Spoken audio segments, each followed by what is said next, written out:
Mother arrives home late, finds her 9-year-old son covered in bruises, and takes him to the emergency room. When the boy tells the doctor what happened, he immediately calls 911. The fluorescent lights of Boston Memorial Hospital buzzed overhead as Jessica Reynolds checked her watch for the 5th time in an hour. 10:47 p.m. Her shift had officially ended at 8, but the pile of patient charts hadn't processed themselves, and the night nurse had called in sick again. The familiar ache in her lower back had spread to her shoulders, a physical manifestation of the weight she carried daily. "You should go home, Jessica," said Nurse Rodriguez, her dark eyes softening with concern as she leaned against the nurse's station. "You've been here since 6 this morning. That's, what, almost 17 hours now." Jessica tucked a strand of chestnut hair behind her ear, revealing the deep circles under her gray eyes. I know. I'm just finishing Mrs. Abernathy's discharge papers." Her fingers trembled slightly as she signed the last form. Exhaustion or caffeine? She couldn't tell the difference anymore. "Your boy's waiting, isn't he?" Rodriguez asked, her voice dropping to a gentle murmur that somehow cut through Jessica more than any reprimand could have. Oliver. The thought of her son waiting at home sent a mixture of love and guilt coursing through her. At 9 years old, he was too young to be alone, but her neighbor, Mr. Davidson, had assured her it was no trouble to check in on him after school until she got home. "A retired teacher has plenty of time," he'd said with that grandfatherly smile that had initially put her worries at ease. "He's with Mr. Davidson," Jessica replied, unable to meet Rodriguez's gaze. "He's good with him." "Still," Rodriguez pressed, taking the charts from Jessica's hands with gentle insistence. "Go. I've got this. That boy needs his mama." The drive home through Boston's rain-slick streets was a blur of red taillights and green storefront signs reflecting in puddles. Jessica's mind wandered to the growing distance between her and Oliver. There had been a time when he would run to her, arms outstretched, face alight with joy no matter how brief her absence.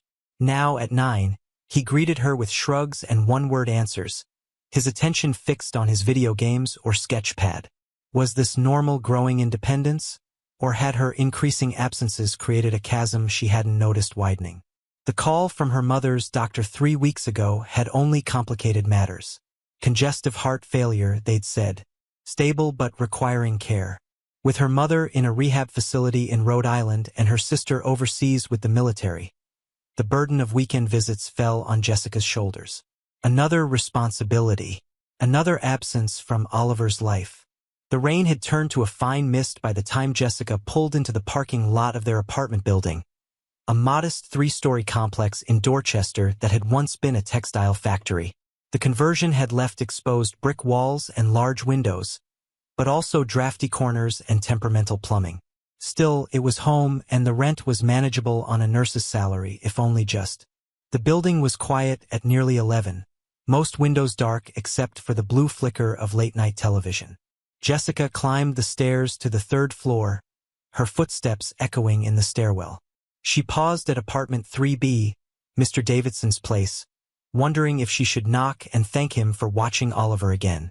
The older man had been a godsend these past months, always ready with a kind word and helping hand. He had moved in about a year ago, a retired English teacher from somewhere in the Midwest, Kansas or Nebraska, she couldn't remember which. Fatigue won out over courtesy, and Jessica continued to 3D her own apartment. She slipped her key into the lock as quietly as possible, hoping Oliver might still be awake. They hadn't had a real conversation in days. "Oliver?" she called softly, stepping into the darkened living room. The television was off, and the apartment held that peculiar stillness of an empty space. "Sweetie, I'm home." No response. Jessica flicked on the light, revealing the modest living room with its second-hand furniture and walls adorned with Oliver's artwork. His backpack lay on the floor near the coffee table, homework spilled out beside it, math worksheets half completed with eraser marks smudging the margins. "Oliver!" A flutter of worry stirred in her chest as she moved toward his bedroom. The door was closed, unusual for this time of night. Normally, even when upset with her, he left it slightly ajar, a small nightlight casting star-shaped patterns on his ceiling. Tonight it was shut tight. Jessica knocked gently. "Oliver, honey? It's Mom." She pressed her ear to the door, hearing nothing but her own heartbeat. "I'm coming in, okay?" The door creaked as she pushed it open. The room was dark save for the glow of streetlights filtering through the blinds, casting prison bar shadows across the rumpled bed. For a moment, Jessica thought the room was empty, and panic seized her throat. Then she saw him. Oliver was huddled in the far corner of his bed, back pressed against the wall, knees drawn up to his chest. He was still fully dressed in jeans and a long-sleeved Red Sox t-shirt, despite the lateness of the hour. His sandy brown hair fell across his forehead, obscuring his eyes. "Oliver," Jessica whispered, relief giving way to concern at his unusual posture. "What are you doing sitting in the dark, buddy?" When he didn't respond, Jessica moved closer, perching on the edge of his bed. She reached for the lamp on his nightstand, but his voice stopped her. "Don't," he said, the word barely audible. "Please." There was something in his voice, a fragility Jessica had never heard before, that made her blood run cold. Maternal instinct surged through her exhaustion, senses suddenly alert to the wrongness of the moment.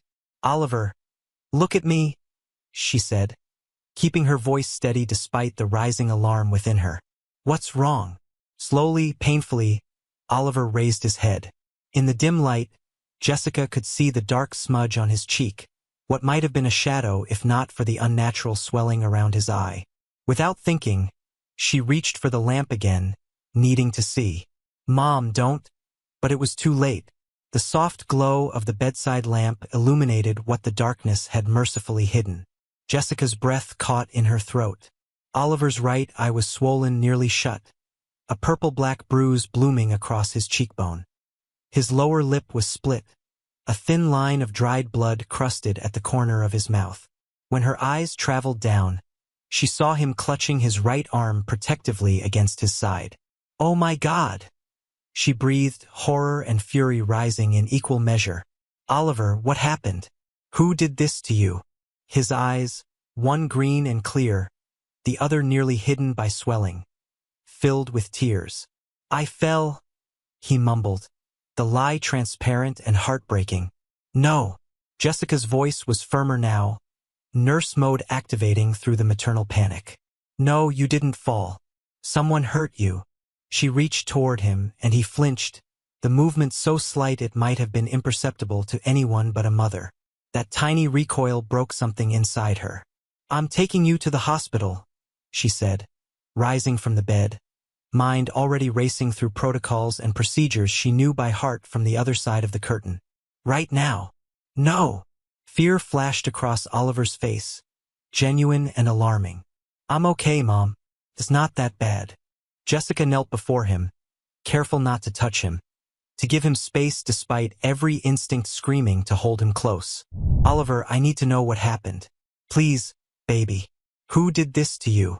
Oliver's eyes darted to the window, then the door, before finally settling somewhere over Jessica's shoulder. "I can't tell you," he whispered. He said not to tell. The words landed like a physical blow. "He? Who is he, Oliver?" But Oliver pressed his lips together, wincing as the motion pulled at his split lip. A tear escaped, tracking down his bruised cheek. "I'm tired, Mom. Can I just go to sleep?" Jessica fought the urge to press further, recognizing the signs of withdrawal, of self-protection. 13 years in emergency medicine had taught her that pushing too hard too soon often caused victims to retreat further into silence. Victim. The word echoed in her mind, terrible and final. Her son was a victim, and she didn't know of what or whom. "We're going to the emergency room," she said, her tone leaving no room for argument. "I need to get you checked out, make sure nothing's broken. But, no buts, Oliver. This is non-negotiable." She softened her voice, reaching out slowly to brush his hair from his forehead, careful to avoid the bruising. "I promise I'll be with you the whole time. We'll figure this out together. Okay?" Something in her words seemed to reach him, a tether thrown into deep water. He nodded once, the movement small and pained. Can you walk? Or does it hurt too much? I can walk, he said, uncurling from his defensive position with the cautious movements of someone much older than 9. When he stood, Jessica noticed the slight hitch in his step, the way he kept his right arm pressed against his side. The drive to Boston Memorial was silent save for the rhythmic swish of windshield wipers clearing the persistent mist. Jessica's mind raced, replaying the past weeks, searching for signs she might have missed. Had Oliver been quieter lately? More withdrawn? She had attributed any changes to her longer hours, to the normal turbulence of childhood, to her own distraction with her mother's illness. Guilt gnawed at her edges. She should have noticed, should have seen, should have protected him. But from whom? The question circled like a vulture. Who would hurt her son? A bully at school? Someone in the building? The possibilities multiplied, each more horrifying than the last. Boston Memorial's emergency entrance was painfully familiar to Jessica, though never before from this side. The sliding doors parted with a soft hiss, revealing the controlled chaos she usually navigated with professional detachment. Now, with Oliver beside her, the bright lights and antiseptic smell struck her as harsh, invasive. The triage nurse looked up, recognition dawning. Jessica? What are you? Then she saw Oliver, and her professional mask slipped back into place. What happened? My son needs to be seen, Jessica said, placing a protective hand on Oliver's shoulder. Possible facial fracture, potential rib or arm injury.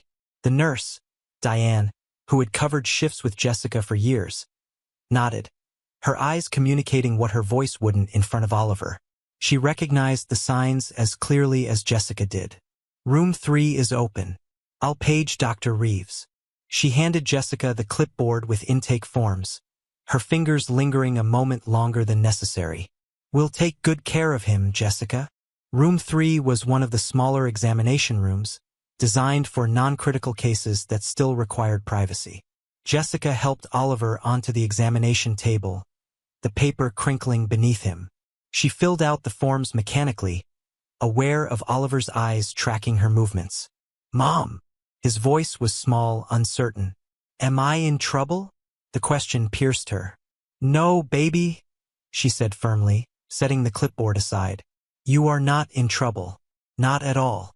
Someone hurt you, and that is never, ever your fault. Do you understand me? He nodded, but the doubt lingering in his eyes told her he wasn't convinced. A soft knock preceded Dr. Thomas Reeves' entrance. In his early 40s, with kind eyes behind wire-rimmed glasses, Dr. Reeves was one of the few emergency physicians Jessica genuinely trusted with pediatric cases.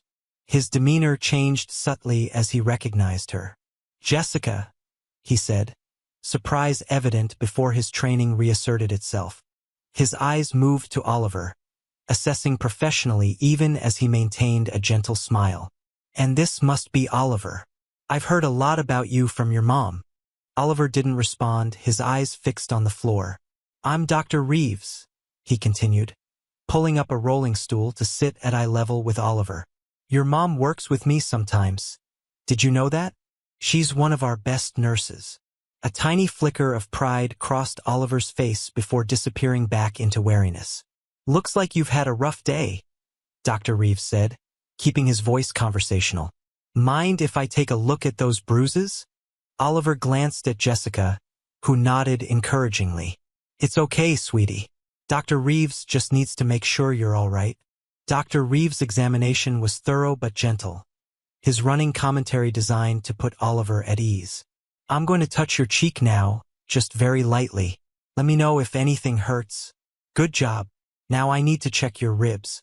Can you take a deep breath for me? Jessica watched, heart constricting as Dr. Reeves documented each injury. The facial bruising, the split lip, the tenderness along Oliver's ribs, the swelling in his right wrist. Not broken, probably sprained. The clinical descriptions couldn't capture the horror of seeing such injuries on her child. Oliver, Dr. Reeves said finally, his voice still gentle but with an underlying seriousness. Can you tell me how you got hurt? The silence stretched. Oliver's eyes darted to Jessica, then back to Dr. Reeves. I fell, he said. The same transparent lie he'd offered earlier.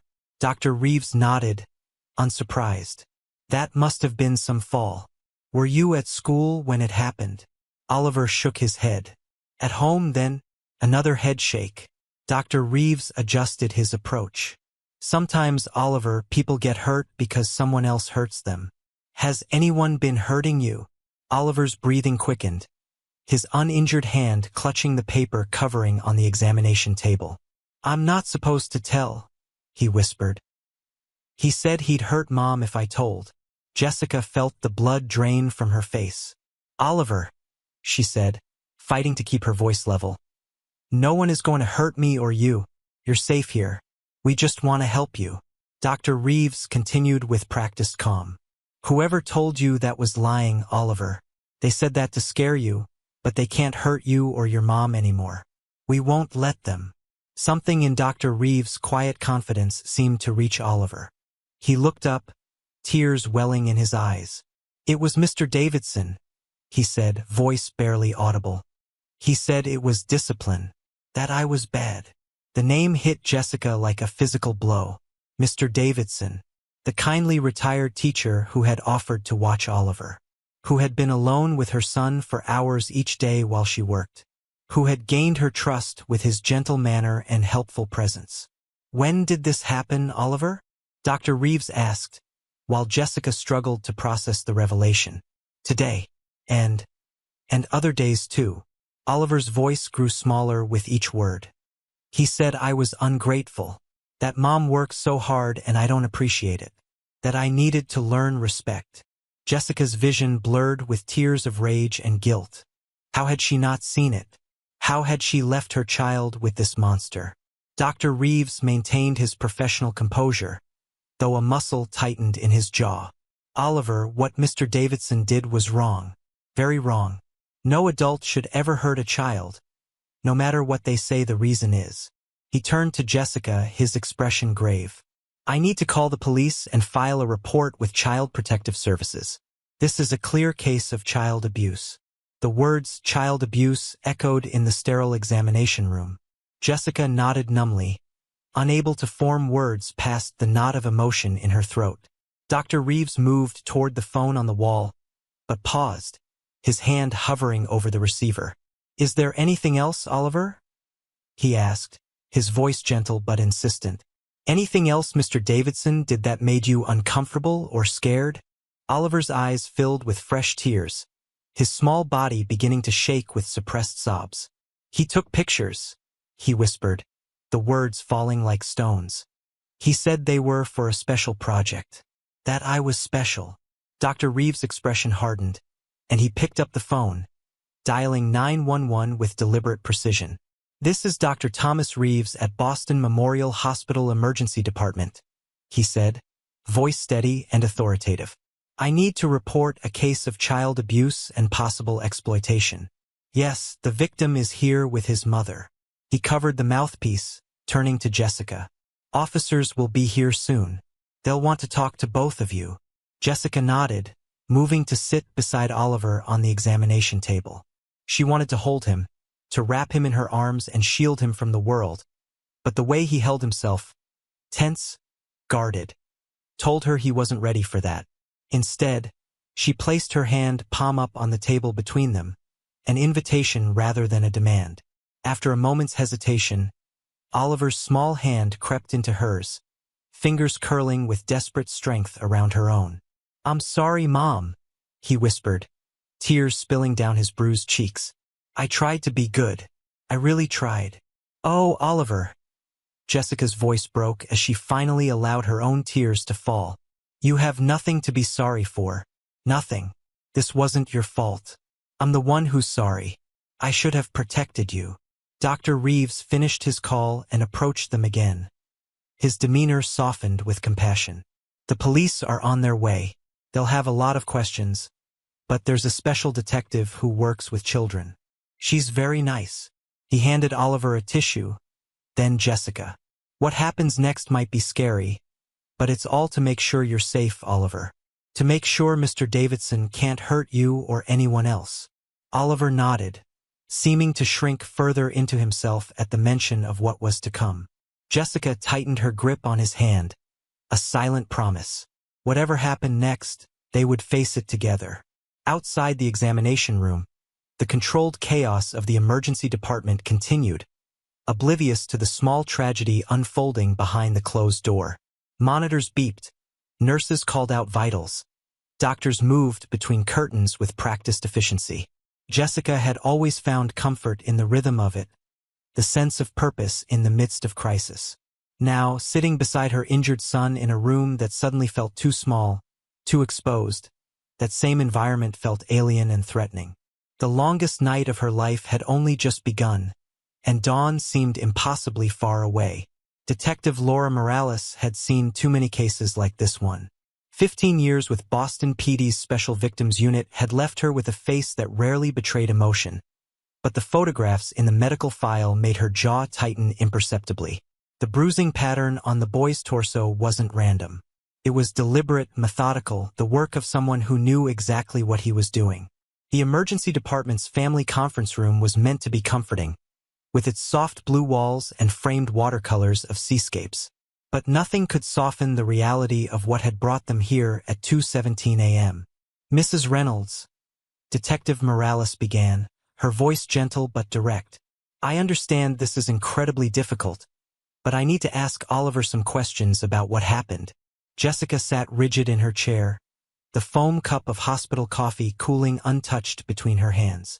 Sleep deprivation had hollowed her cheeks, giving her a haunted appearance that matched the devastation in her eyes. "He's only 9, she whispered. "He's been through enough tonight." Morales nodded. Unlike many of her colleagues, she never rushed this part.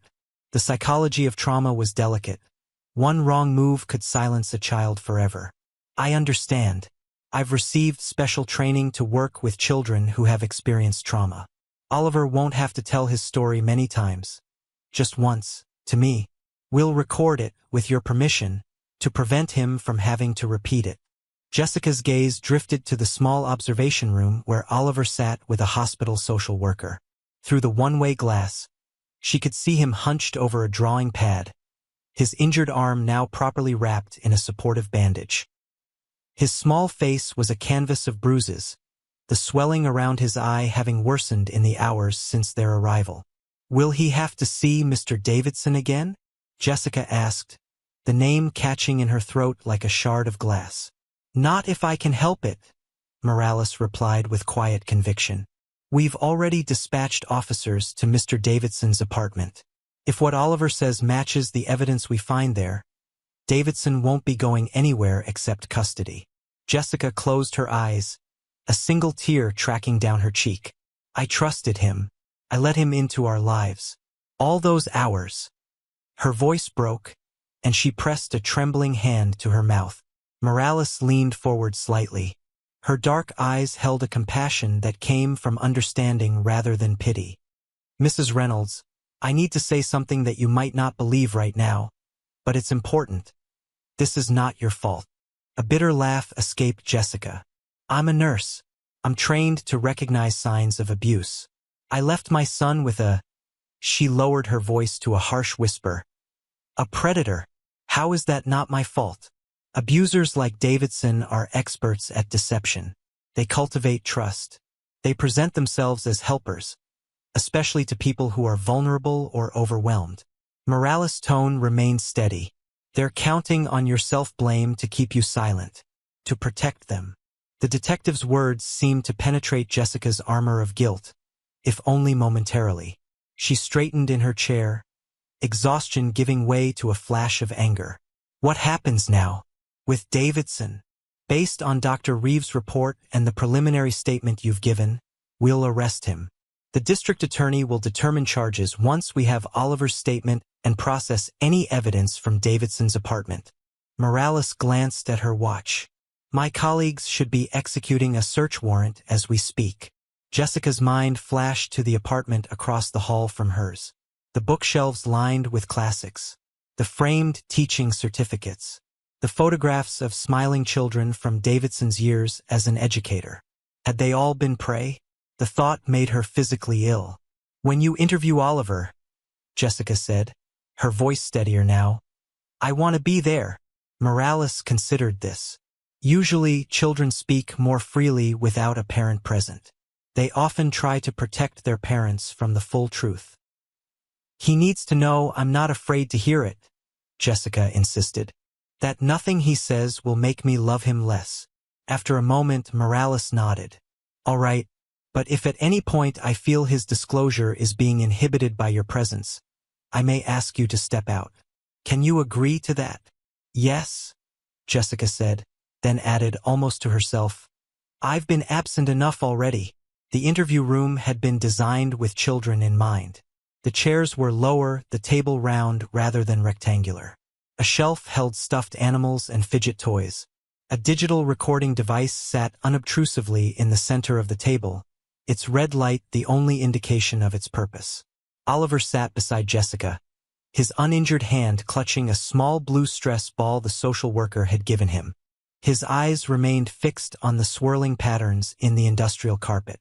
Detective Morales sat across from them, her posture deliberately relaxed.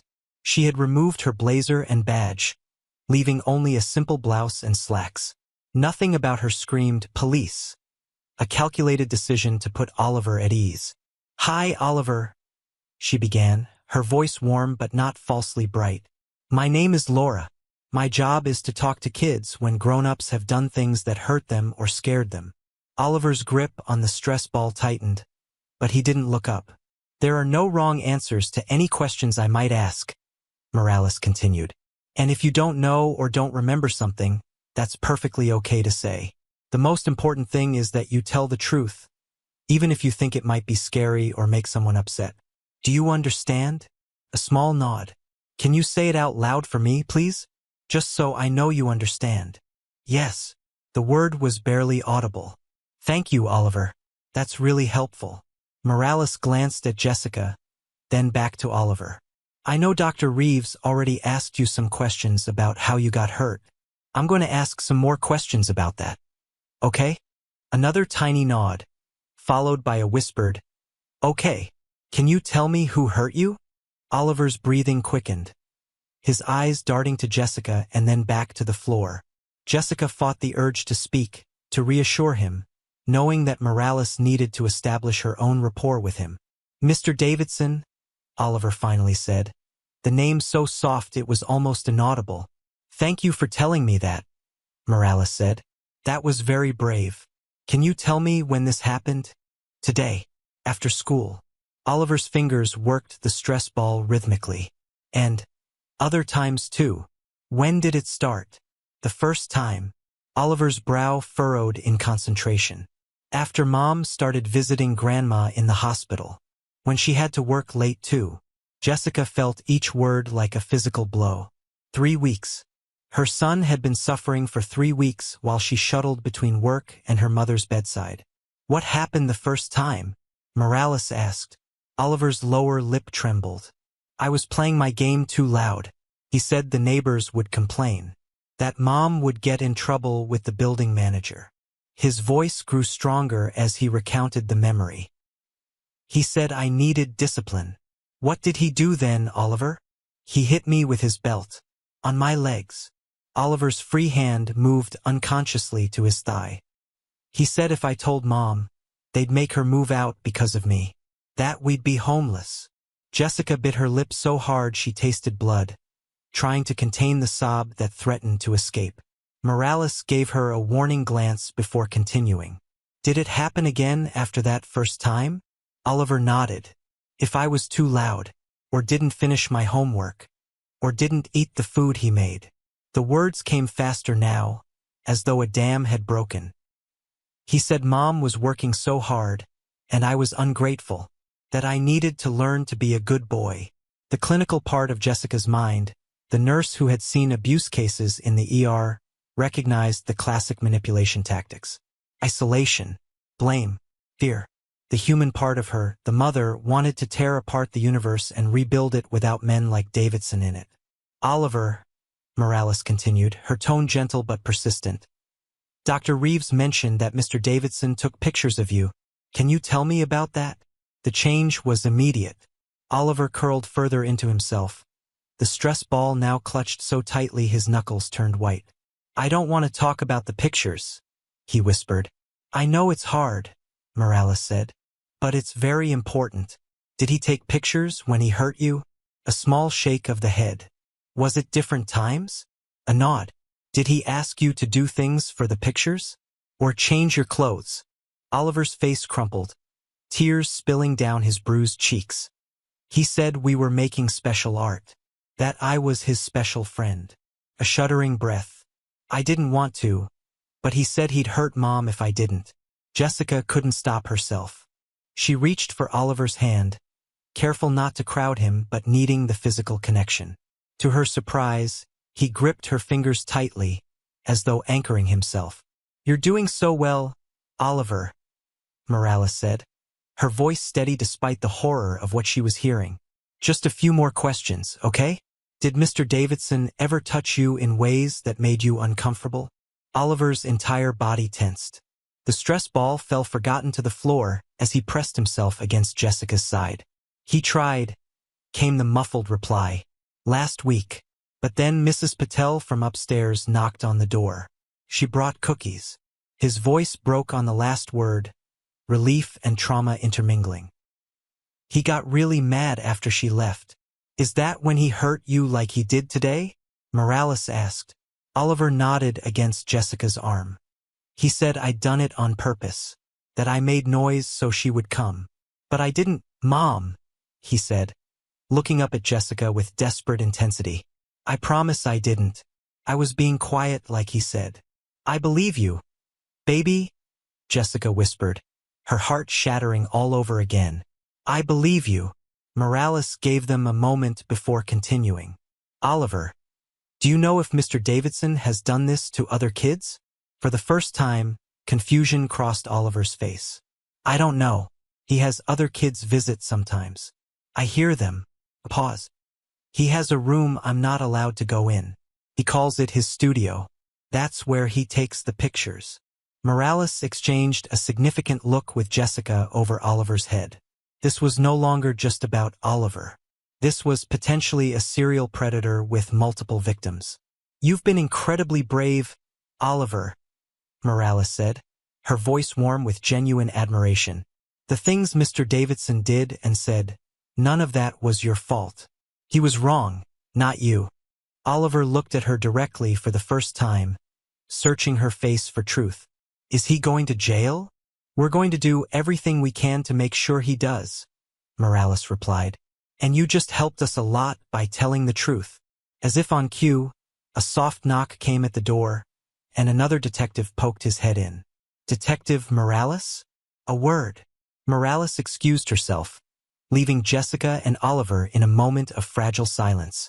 Jessica wanted to say something, anything, to ease her son's pain, but what words could possibly bridge the chasm of trauma between them? "I'm sorry, Mom," Oliver whispered, his voice small yet somehow filling the entire room. "No," Jessica said fiercely, turning in her chair to look at him directly. "You have nothing to be sorry for. I'm the one who's sorry. I should have protected you. I should have known." "He said you wouldn't believe me," Oliver continued, as though he hadn't heard her. "That's why I didn't tell." Jessica felt her heart crack along new fault lines. "I will always believe you, Oliver. Always. No matter what." Oliver studied her face, searching for certainty. "Even when I mess up? Even then? Especially then?" Jessica fought to keep her voice steady. "Nothing you could ever do would make me stop loving you or believing in you. Nothing." Before Oliver could respond, the door opened again. Detective Morales returned, followed by a woman in a crisp pantsuit carrying a leather portfolio. Her expression was professionally neutral, but the tension around her eyes betrayed the gravity of the situation. "Mrs. Reynolds, this is Veronica Cartwright from the Department of Children and Families," Morales said. "She needs to speak with you about temporary arrangements for Oliver." Jessica's stomach dropped. "Arrangements? What do you mean?" "He's coming home with me." Miss Cartwright took the seat Morales had vacated. "Mrs. Reynolds, I understand this is difficult, But when allegations of abuse arise, we're required to assess the home situation before. He wasn't abused in our home, Jessica interrupted, her voice rising. He was abused by a neighbor I trusted while I was working to support us. Mom! Oliver's voice trembled with fresh fear. What's happening? Cartwright's expression softened slightly. Your mom is right, Oliver. You didn't do anything wrong. But part of my job is to make sure you're in a safe place while we sort everything out. He is in a safe place, Jessica insisted, her arm tightening protectively around Oliver's shoulders. With me. His mother. Morales cleared her throat. Mrs. Reynolds, we've recovered evidence from Mr. Davidson's apartment. Photos, videos. It's worse than we thought. I don't see how that's relevant to whether Oliver comes home with me, Jessica said, though a chill ran through her at the implications. It's relevant because there's evidence that suggests other children were involved, including some who may live in your building, Morales explained carefully. Until we can determine the extent of Davidson's network and activities, we need to ensure Oliver's continued safety. Jessica felt as though the floor had dropped out from beneath her. You think there are others? Other predators? Morales chose her words carefully, mindful of Oliver's presence. We don't know yet, but Davidson's computer contained communications that suggest he wasn't acting entirely alone. The implications washed over Jessica in sickening waves. How deep did this go? Who else in their building, their community, was involved? Her eyes returned to Oliver, small and bruised beside her, and a fierce, primal protectiveness surged through her. He's not leaving my sight, she said flatly. You want to investigate? Fine. Place me under 24-hour surveillance if you have to. But I am not being separated from my son. Mrs. Reynolds, Cartwright began. It's Ms., Jessica corrected sharply. And I'm a registered nurse at this hospital. I have an apartment with a deadbolt and a bedroom for my son. I have no criminal record, no history of neglect or abuse. What I have is a job that requires long hours to keep a roof over our heads, and a mother who's been ill. Yes, I made a horrible, unforgivable mistake in trusting Davidson. But separating me from my son now would only compound his trauma. A tense silence followed her outburst. Oliver pressed closer to Jessica's side, his small body trembling. Finally, Morales spoke. There may be a compromise. Ms. Cartwright, what about emergency placement with family, with Ms. Reynolds present? Do they have relatives in the area who could temporarily move in? Before Cartwright could answer, Jessica's phone rang. The sound was jarring in the emotionally charged room. She glanced at the screen, recognition flashing across her face. It's my sister, she said, a note of disbelief in her voice. She's in the military, Afghanistan. She never calls at this hour. Take it, Morales encouraged. It might be relevant to our discussion. Jessica answered with a hesitant, Maggie? The voice on the other end was tinny but clear enough for those in the room to hear. Jess? Thank God. I've been trying to reach you for hours. What's going on? The Red Cross message said there was a family emergency. Jessica's eyes widened. Red Cross? I didn't send any message. Well, someone did. My CO pulled me from patrol and told me to call home immediately. Said it was about Oliver. A look passed between Morales and Cartwright. The timing was too coincidental. Maggie, Jessica said, her voice unsteady. Something has happened. Oliver is... He's been hurt.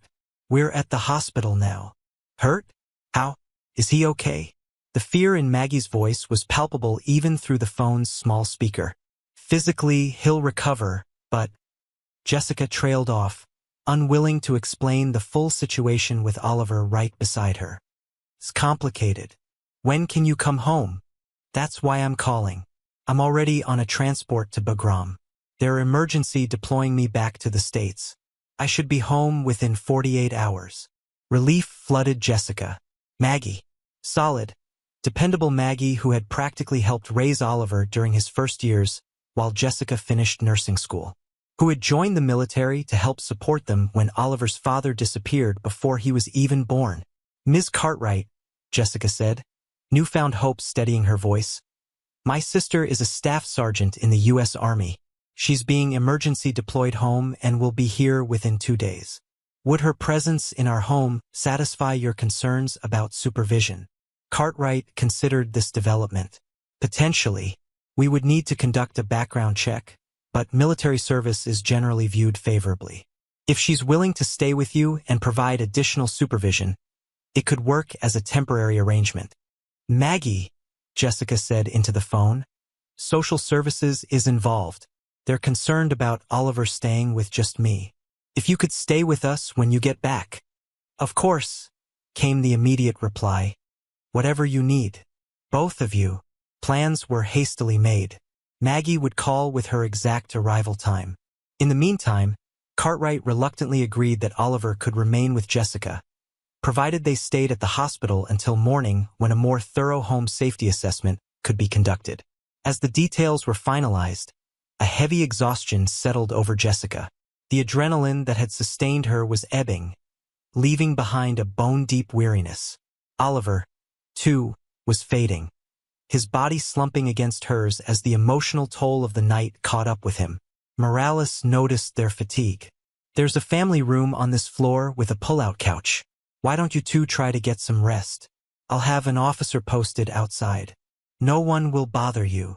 Jessica nodded gratefully. What about him? She couldn't bring herself to say Davidson's name again. He's in custody, Morales confirmed. No bail, given the nature of the evidence and the potential flight risk. He won't be getting anywhere near Oliver again. The family room was small but private, with a window overlooking the hospital's inner courtyard. The first pale light of dawn was just beginning to touch the eastern sky, turning the night's heavy clouds to a somber lavender. Jessica helped Oliver onto the pull-out couch, carefully arranging pillows to support his injured arm. Try to sleep, sweetheart, she murmured, brushing his hair back from his forehead. I'll be right here the whole time. Oliver looked up at her, exhaustion making his bruises stand out even more starkly against his pale skin. Promise. I promise. Jessica settled beside him on top of the blankets, giving him space while remaining close. I'm not going anywhere. Oliver's eyes drifted closed, his breathing gradually evening out as sleep claimed him. Jessica watched him, this child who had endured unimaginable horrors while she remained oblivious. Tears slid silently down her cheeks, but she made no move to wipe them away. Outside the door, the officer Morales had assigned stood at attention, a visible reminder that the danger had not entirely passed. Beyond him, the hospital was waking to another day. Shift changes, breakfast carts, the endless rhythm of medicine that had structured Jessica's life for so long. But in this small room, suspended between night and day, Jessica made a silent vow to her sleeping son. Things would change. She would change. The trust between them, so badly damaged by her absence and Davidson's cruelty, would be rebuilt, stronger, unbreakable. Dawn broke fully over Boston, bathing the city in a cold, clear light. Jessica did not sleep. She kept vigil, her eyes never leaving Oliver's face, as though her gaze alone could protect him from the shadows that had already taken too much. The Dorchester Heights Community Center buzzed with tension. What had begun as an emergency neighborhood meeting about safety concerns had quickly revealed its true nature, a battleground. On one side sat Jessica Reynolds, her sister Maggie beside her in crisp civilian clothes that couldn't hide her military bearing. On the other, a cluster of residents led by Eleanor Simmons, the head of the building's tenant association and a 20-year fixture in the community. Between them stood Marcus Powell, the property manager, visibly uncomfortable in his role as mediator. The fluorescent lights cast harsh shadows across his perspiring face as he addressed the room of nearly 60 residents.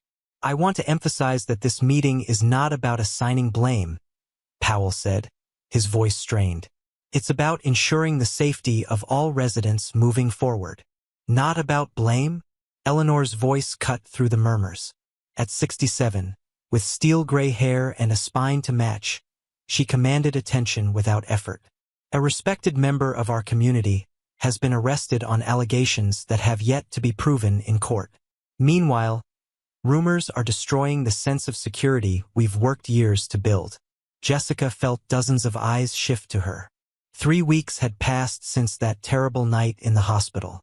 3 weeks of police interviews, social worker visits, and therapy appointments. 3 weeks of watching Oliver withdraw further into himself, jumping at shadows and waking screaming from nightmares. Maggie's hand found Jessica's under the table, a silent show of support. Her sister had arrived exactly as promised, marching into the hospital with duffel bag in hand less than 48 hours after their phone call.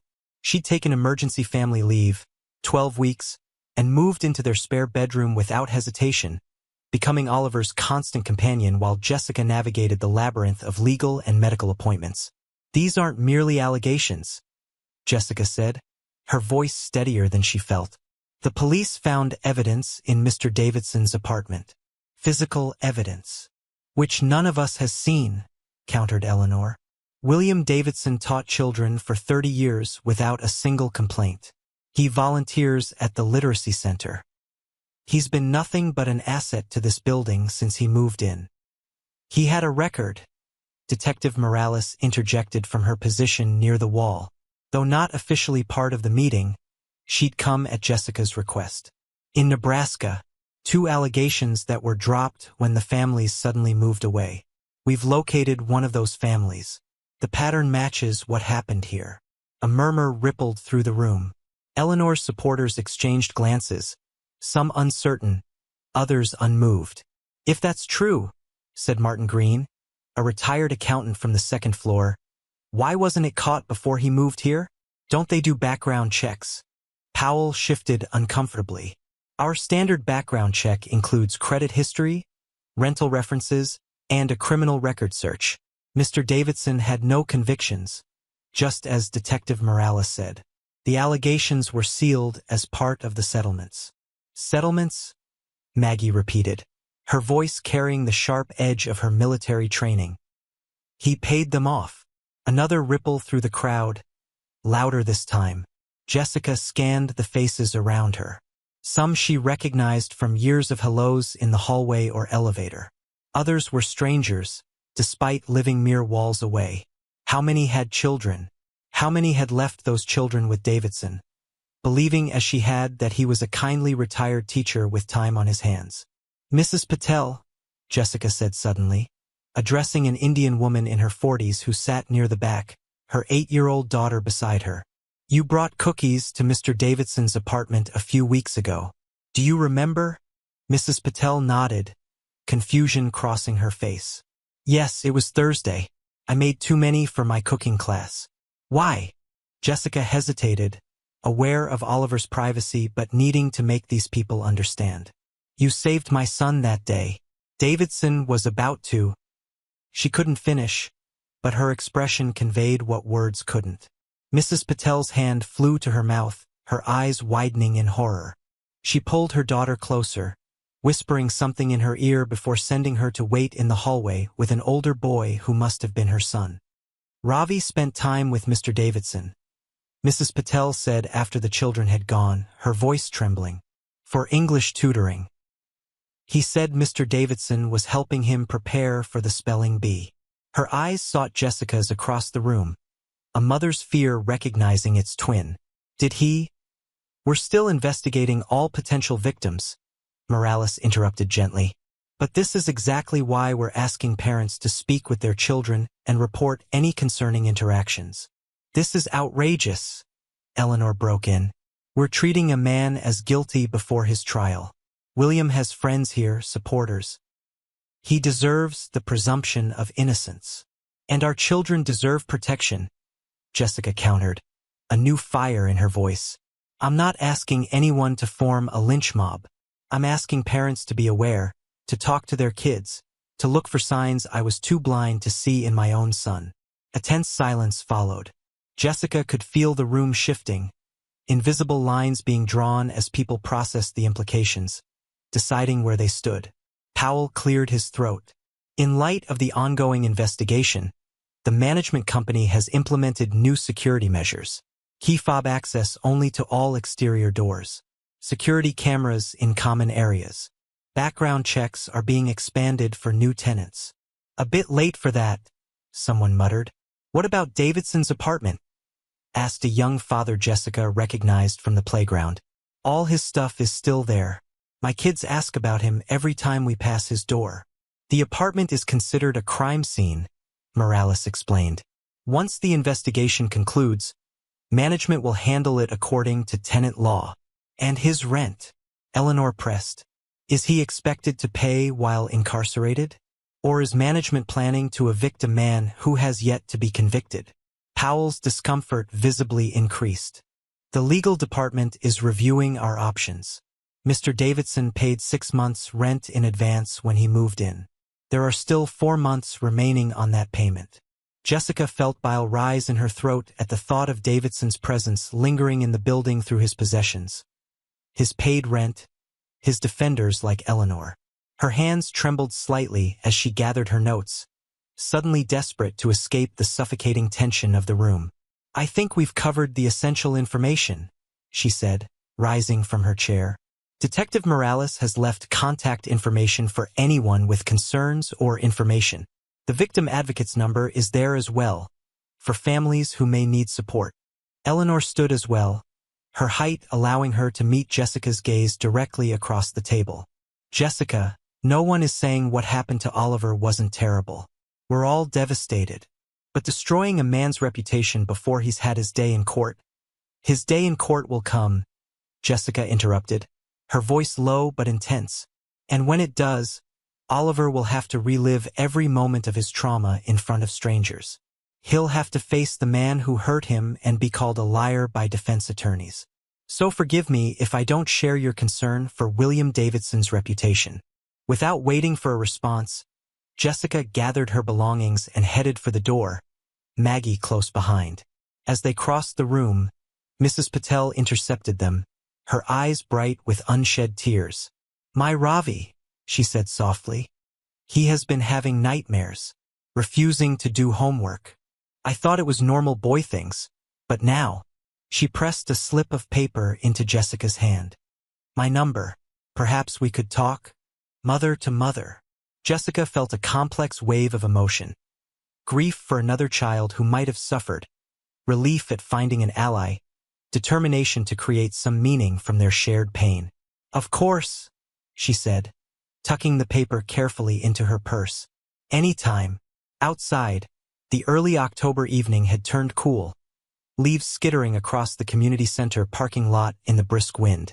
Jessica took a deep breath, filling her lungs with air that didn't carry the weight of accusation and doubt. You did good in there, Maggie said, her arms slipping around Jessica's shoulders. Even with the battle axe brigade against you. Jessica leaned into her sister's strength, allowing herself this brief moment of weakness. They're scared, Mags.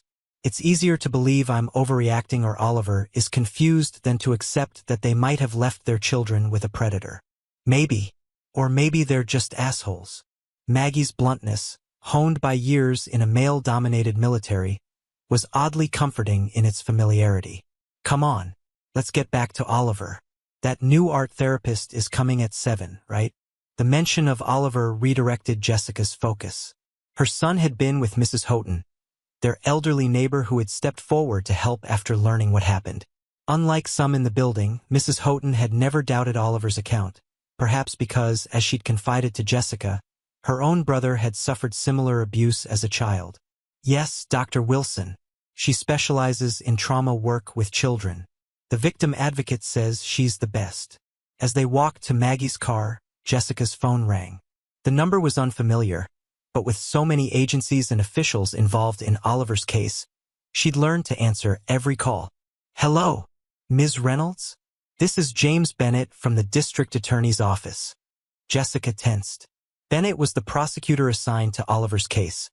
A serious man with kind eyes that belied his reputation as a relentless advocate for child victims. Mr. Bennett, is everything okay? I was hoping we could meet tomorrow. There have been some developments in the case that I'd like to discuss in person. Developments? Jessica stopped walking, causing Maggie to turn back with a questioning look. Good or bad? Bennett's pause was slight but noticeable. Complex. What time works for you? They arranged to meet at his office the following morning. By the time Jessica hung up, her momentary relief at escaping the community center had evaporated, replaced by a familiar anxiety that had become her constant companion. The DA wants to meet, she explained to Maggie as they resumed walking. Won't say why over the phone, which is never a good sign. Maggie's expression hardened. Want me to come with you? I can reschedule Oliver's physical therapy. Jessica considered it. Having Maggie there would be a comfort, but Oliver needed stability and routine more than Jessica needed emotional support. No, stay with him. Keep everything as normal as possible. She attempted a smile that didn't reach her eyes. Besides, how bad could it be? They've got photos, videos, Oliver's testimony.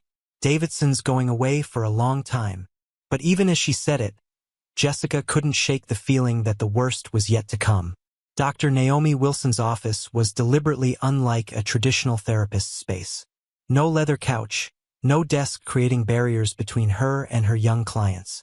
Instead, the room resembled an art studio, with easels set up near large windows, shelves filled with art supplies of every description, and walls covered in children's artwork. Oliver sat cross-legged on a large cushion on the floor, a sketch pad balanced on his knees. His physical bruises had faded to yellowish shadows over the past 3 weeks, but the wariness in his eyes remained unchanged. Dr. Wilson sat nearby, giving him space while remaining accessible. At 35, with warm brown skin and a cloud of natural curls framing her face, she had the rare ability to put children at ease without trying. She had been working with Oliver for 2 weeks, slowly building trust. "You're using a lot of black today," she observed, her tone merely curious, not judgmental. Oliver glanced up briefly, then returned to his drawing. The page was dominated by a large house, rendered in heavy black lines. Most tellingly, it had no doors, only windows with what appeared to be bars across them. "It's not a happy place," he said after a long pause. "The house in your drawing?" Oliver nodded, adding more bars to a window. "It's where the bad things happen." Dr. Wilson watched him work, noting the intensity with which he pressed the pencil to paper, the careful attention to certain details while others remained abstract. "Is it a house you know?" she asked. Oliver's hand stilled. "Sort of. It's like Mr. Davidson's apartment, but worse, bigger." This was new. In previous sessions, Oliver had drawn abstract representations of his feelings or safe places he imagined. This was the first direct reference to Davidson or the abuse. "Worse how?" Dr. Wilson kept her voice neutral, even as she recognized the potential significance of this shift. Oliver resumed drawing, adding a small figure near one of the barred windows. "More kids. More rooms where you're not supposed to go." His voice dropped to a whisper. "More bad men." Dr. Wilson felt a chill despite the warmth of the sunlit room. Child psychology had taught her to listen not just to what children said, but to what they left unsaid. Oliver's words suggested experiences or fears beyond what he had disclosed about Davidson. "Oliver," she said gently, "did Mr. Davidson ever take you to another house? Or have other adults visit when you were there?" Oliver shook his head, then hesitated. "Not me, but he talked about it. About other special friends who had special houses. For kids who were really good at the picture project." Dr. Wilson maintained her composed expression through years of professional practice, but her mind was racing.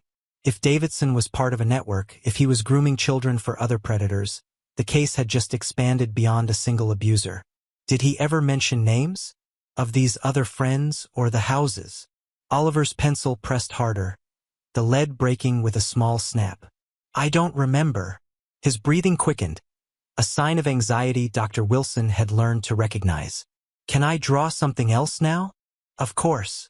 Dr. Wilson reached for a new sketch pad. "How about we try something different? Can you draw what makes you feel safe?" The shift in focus visibly relaxed Oliver. He set aside the house drawing and began sketching on the new pad, stick figures that were clearly his mother and aunt, holding hands with a smaller figure between them. Dr. Wilson made a mental note to speak with Detective Morales as soon as the session ended. If Davidson was connected to a larger network, the investigation needed to expand immediately. And Jessica needed to be prepared for what this might mean for Oliver and the case. The district attorney's office occupied 3 floors of a government building in downtown Boston. James Bennett's corner office offered views of the harbor, though today the water was obscured by a heavy fog that seemed to hang just outside the windows like a shroud. Jessica sat stiffly in the chair across from Bennett's desk, her hands clasped in her lap to keep them from visibly trembling. The prosecutor was reviewing documents in a thick file, his reading glasses perched low on his nose. At 48, with salt and pepper hair and the weathered look of someone who had seen too much of humanity's darkness, Bennett had a reputation for being tough but fair. Beside him sat Detective Morales, her expression carefully neutral. The presence of both the prosecutor and the detective heightened Jessica's anxiety. This wasn't a routine update. "Thank you for coming in, Ms. Reynolds," Bennett said finally, closing the file. "I know these past weeks have been incredibly difficult for you and Oliver. Just tell me what's happened," Jessica said, her patience for pleasantries exhausted by weeks of bureaucratic navigation. Bennett nodded, respecting her directness. "We've uncovered evidence that William Davidson was not acting alone. Digital forensics found encrypted communications on his computer linking him to at least 3 other individuals involved in child exploitation." Jessica felt the blood drain from her face. "What does that mean for Oliver's case?" "It means the scope has expanded," Morales explained. "What began as a case against one offender is now a multi-jurisdictional investigation into a potential trafficking network." The word trafficking hung in the air, its weight almost unbearable. Jessica had worked enough shifts to know what it meant. Children bought and sold, moved from abuser to abuser like commodities. Was Oliver? She couldn't finish the question. "No," Bennett said firmly. Based on all evidence and Oliver's statements, Davidson had not yet involved him in that aspect of the operation. But he was grooming him, preparing him. The special project Oliver mentioned was part of that process. Relief, sharp and temporary, washed over Jessica. "Then why are you telling me this? If it doesn't directly involve Oliver, because it changes how we approach Davidson's prosecution," Bennett interrupted gently. "We're now looking at federal charges in addition to state charges. Multiple agencies are involved. And," he hesitated, exchanging a glance with Morales. "And," Jessica prompted, dread pooling in her stomach. "Davidson's attorney has reached out about a potential plea deal. He's offering information about the network in exchange for consideration in sentencing." "No," the word burst from Jessica before she could stop it. "Absolutely not.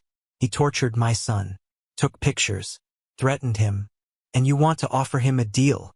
Bennett leaned forward, his expression serious but not unkind. "I understand your anger, Ms. Reynolds, but consider this.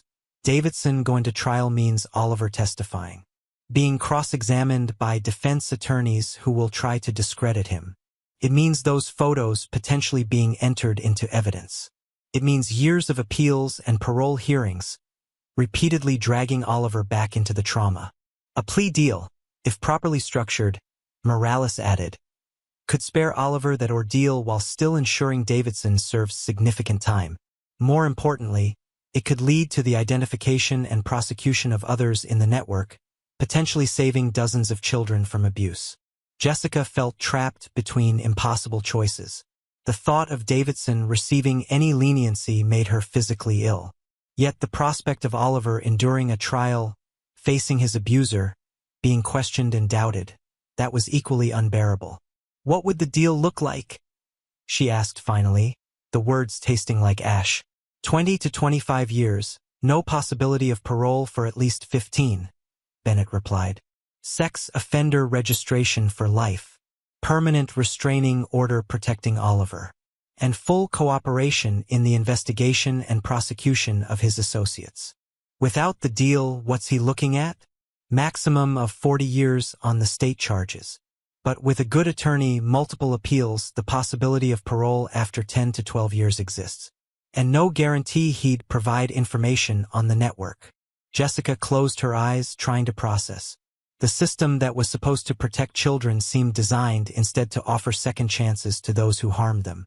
How could she explain any of this to Oliver?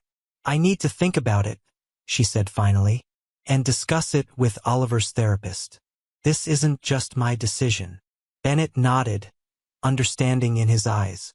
"Of course, but we'll need an answer within the week. Davidson's attorney is pushing, and we can't afford to lose his cooperation if it means shutting down this network." As Jessica rose to leave, Morales touched her arm lightly. "There's one more thing you should know. Dr. Wilson called me after Oliver's session yesterday. He drew a house, mentioned other bad men and children.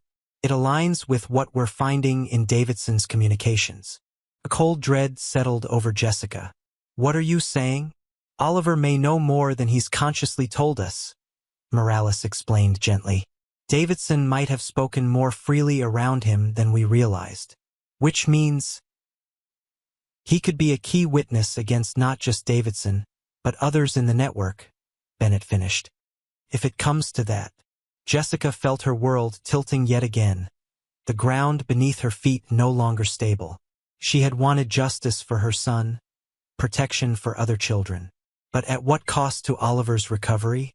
"I'll let you know about the plea deal," she said numbly, gathering her purse. "But I won't let you turn my son into your star witness against a trafficking ring. He's been through enough." Bennett's expression was sympathetic but resolute. "Ms. Reynolds, if there comes a point where Oliver's testimony could prevent other children from suffering as he did, I hope you'll reconsider." The implied ultimatum wasn't lost on Jessica. Help them willingly or be compelled by subpoena. The justice system, it seemed, could be as cruel in its mercy as in its punishment. The Art Therapy Center was housed in a converted Victorian home in Jamaica Plain, its bright yellow exterior a deliberate contrast to the serious work that happened inside. Jessica sat in the waiting area, thumbing mindlessly through a magazine while Oliver worked with Dr. Wilson in a session room down the hall. Her meeting with Bennett and Morales had left her shaken, uncertain which path would best protect Oliver. The plea deal would spare him a trial but leave the lingering question of whether justice had truly been served. Fighting for maximum punishment would mean subjecting her already traumatized son to the additional ordeal of testifying. And now this new complication, Oliver's drawings suggesting knowledge of a larger network. How much had he seen?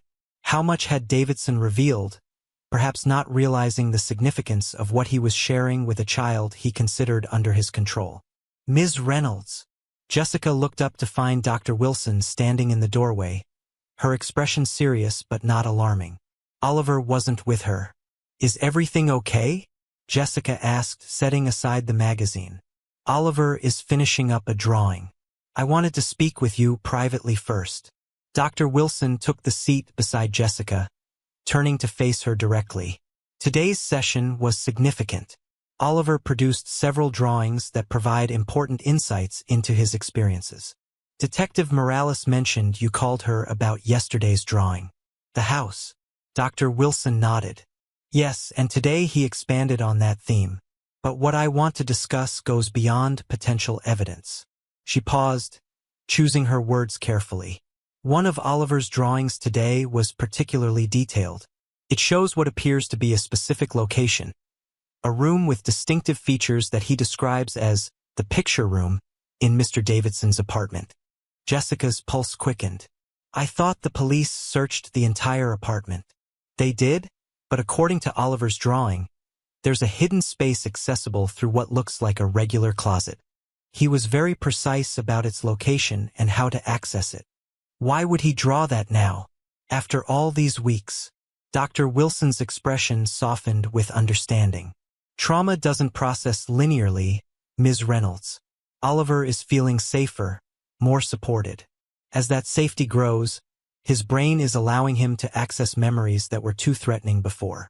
Or he's making things up," Jessica said, voicing the doubt that would inevitably come from Davidson's defenders, creating fantasy scenarios to please the adults questioning him. "I've been working with traumatized children for 15 years, Dr. Wilson said, her voice gentle but firm. "Oliver's drawings exhibit a level of detail and consistency that invention rarely achieves. More importantly, They contain elements he would have no way of knowing unless he'd experienced them directly. She handed Jessica a folder containing copies of Oliver's drawings. I've already shared the originals with Detective Morales. She'll be obtaining an additional search warrant based on this new information. Jessica opened the folder with trembling hands. The first drawing showed the familiar layout of Davidson's apartment, rendered with surprising accuracy for a 9-year-old. But off the bedroom was a space Jessica had never seen. A small room with cameras, lighting equipment, and what appeared to be a bed. Oliver had labeled it the secret room in his childish handwriting.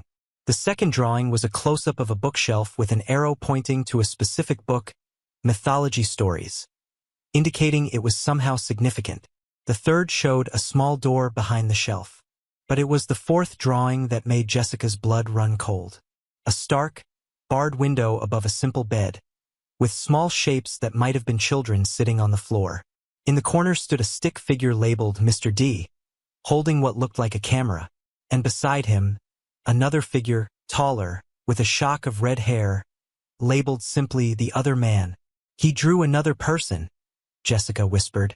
Someone specific. Dr. Wilson nodded gravely. Davidson wasn't working alone, as your prosecutor has already discovered. Oliver's drawing suggests he witnessed interaction between Davidson and at least one other member of the network. Jessica closed the folder, unable to look at the images any longer. What does this mean for Oliver? For the case? It means, Dr. Wilson said carefully, that Oliver possesses information of significant value to the investigation. Whether and how that information is used will depend on many factors, including your decisions as his parent and the judgment of the investigative team. They want him to testify, Jessica said, the words bitter on her tongue. Not just against Davidson now, but against an entire network. That would be one option, Dr. Wilson acknowledged. But there are others. Oliver's drawings might provide sufficient evidence without requiring his direct testimony. Or his information might simply lead investigators to other evidence. She placed her hand gently on Jessica's arm. No matter what, my priority, and I hope everyone else's, remains Oliver's healing. Before Jessica could respond, the door to the therapy room opened and Oliver emerged, clutching a new drawing. His face looked lighter than it had in weeks, as though unburdening himself of these secrets had eased some invisible weight. "Mom," he said, holding out the paper. "I drew this for you." Unlike the stark, troubling images in the folder, this drawing showed 3 figures holding hands under a bright sun. A woman with long brown hair, a boy in the middle, and a taller woman in what looked like military fatigues. Along the bottom, Oliver had written in careful letters, "My family." Jessica felt tears prick her eyes as she took the drawing. "It's beautiful, buddy. Is this us?" Oliver nodded, pride visible beneath his usual caution. "You and me and Aunt Maggie. Dr. Wilson said I should draw what makes me feel safe."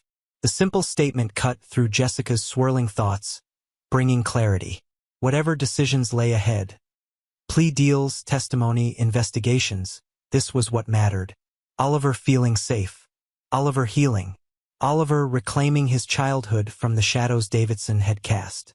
"I love it," she said, drawing him carefully into a hug that he didn't flinch from for the first time since that terrible night. "And I love you."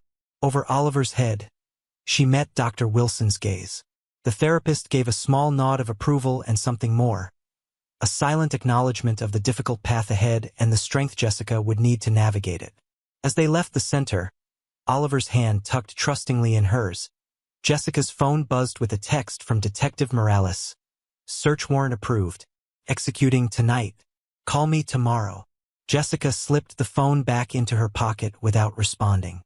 Tonight was for Oliver, for normal things like dinner and homework and perhaps, if he was willing, a short walk to the park that had once been his favorite place.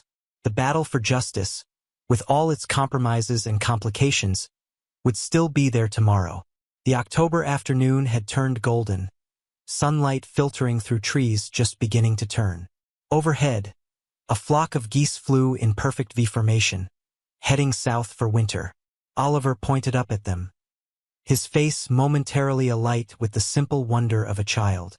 Jessica watched him, memorizing the moment, storing it against the darker days she knew still lay ahead. The battle lines had been drawn, not just between those who believed Oliver and those who defended Davidson, but between justice and healing, between the needs of one child and the protection of many. And Jessica stood at the center of it all, trying to find a path forward that wouldn't require sacrificing her son's recovery on the altar of the greater good. "Mom!" Oliver's voice pulled her from her thoughts. "Are you okay?" Jessica squeezed his hand gently. "Yes, buddy.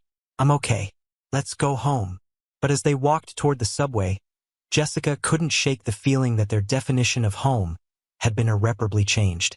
The apartment that had once been their sanctuary now felt contaminated by its proximity to Davidson's, by the knowledge that just across the hall, evidence of unspeakable crimes might still be hidden behind a bookshelf.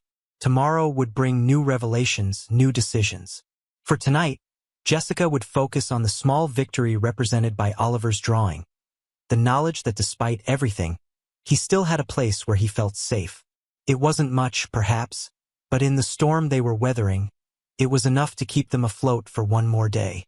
Jessica stared at the ceiling of her bedroom, watching dawn gradually paint it in shades of pale gold.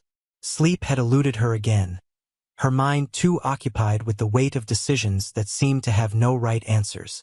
Beside her on the nightstand lay a legal document, the prosecutor's formal offer of a plea deal for William Davidson. 25 years with possibility of parole after 18. Sex offender registration. Restraining orders. And most importantly, Oliver spared from testifying, from being cross-examined, from facing the man who had stolen his innocence. All it would cost was the certainty of Davidson paying the full price for his crimes. All it would require was Jessica signing away her demand for absolute justice. The buzz of her phone startled her. Detective Morales. Even at 5:47 a.m. "Hello," Jessica answered, her voice rough from lack of sleep. "We found it," Morales said without preamble. Exactly where Oliver's drawing showed. A hidden room behind the bookcase in Davidson's bedroom. Accessed by pulling out a specific book, a volume of Greek mythology. Jessica sat up, suddenly fully awake. "What was inside?" "Evidence," Morales replied, her professional tone not quite hiding her disgust. "Photos, videos, documentation of activities, but also ledgers, correspondence, electronic devices. Names, Ms. Reynolds. Many names. Of victims. Some victims, yes, but also clients. Collaborators. This is bigger than we initially thought." There was a pause before Morales continued. "There was a red-haired man in many of the photos, just as Oliver drew." Jessica's free hand gripped the bedsheet until her knuckles whitened. Oliver's drawing had been accurate, painfully, terrifyingly accurate, which meant everything else he'd drawn, everything he'd disclosed in those silent, careful sketches, was likely true as well. "What does this mean for the case?" she asked. "It means the federal investigation just expanded exponentially. And," Morales hesitated, "it means Oliver's information is even more valuable than we realized. The prosecutor will want to discuss how to proceed." Jessica glanced at the plea agreement on her nightstand. He already sent over the paperwork for Davidson's deal. 25 years. That was before we found this room, before we understood the full scope. Morales's voice softened slightly. "The offer might change now, for better or worse. Davidson's information is worth more to us, but so is a conviction based on this new evidence." After hanging up, Jessica sat motionless, watching the rectangle of sunlight on her wall grow brighter. Outside her bedroom, the apartment was quiet. Maggie had taken the early shift, allowing Jessica a few hours to sleep after another late night of discussions with the prosecutor and victim advocates. The discovery of the hidden room changed everything and nothing. It validated Oliver's account, providing irrefutable evidence of Davidson's crimes. But it also thrust them deeper into an investigation that seemed to grow more complex with each passing day. Jessica reached for the plea agreement, skimming its clinical language once more. 25 years had seemed insufficient for the man who had tortured her son. But if signing meant Oliver could begin healing without the additional trauma of a trial, With sudden decision, Jessica tore the document in half, then quarters, then eighths. Whatever deal might be offered now, it would be different. The landscape had shifted overnight, and she would not make this decision alone. Oliver sat in Dr. Wilson's office, his legs dangling from the chair, not quite reaching the floor. 2 months had passed since that first night in the emergency room.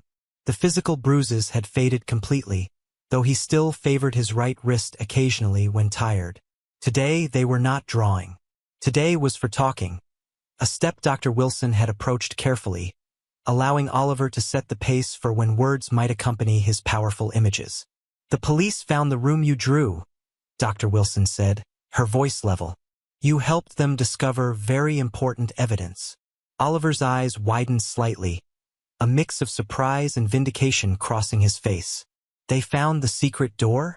Behind the mythology book?" "Yes, exactly where you showed them.